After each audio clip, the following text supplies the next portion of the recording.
சசி தரூர் இருக்கார், காங்கிரஸை சார்ந்தவர். அவர் போய் என்ன பேசுவார்? அவர் வெளிநாட்டுக்கு சென்று என்ன பேசுவார்? இந்தியாவோட நிலைப்பாட்டை பேசுவாரா, இல்லை இந்தியா தவறான ஒரு நிலைப்பாட்டை எடுத்தனால்தான் இந்தியாவுக்கு இவ்வளவு பெரிய பின்விளைவுகள் ஏற்பட்டதுன்னு இந்தியாவுக்கு எதிராக பேசுவாரா? அங்கே ஒரு செக் வச்சிருக்கா, யாருக்கு? கனிமொழிக்கு ஒரு செக் வச்சிருக்காங்க, சசி தரூருக்கு செக் வச்சிருக்காங்க.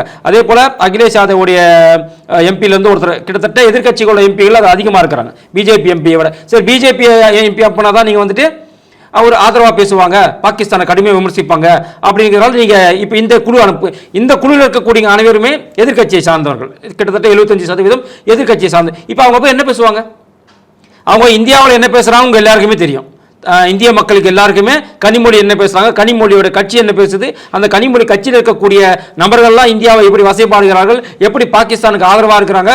அதே போல் காங்கிரஸில் இருக்கக்கூடிய சிறுபான்மை பிரிவினர் வந்துட்டு எவ்வளவு இந்தியாவை கேவலமாக பேசுகிறாங்க, பாகிஸ்தானுக்கு ஆதரவாக பேசுகிறாங்கன்ற நிலைப்பாடு நமக்கு தெரியும். அப்போ வெளிநாடுக்கு சென்று இவர்கள் என்ன பேசுகிறாங்கிறத அதனால தான் அவங்ககிட்டயே ஒப்படைக்கிறாங்க மத்திய அரசு.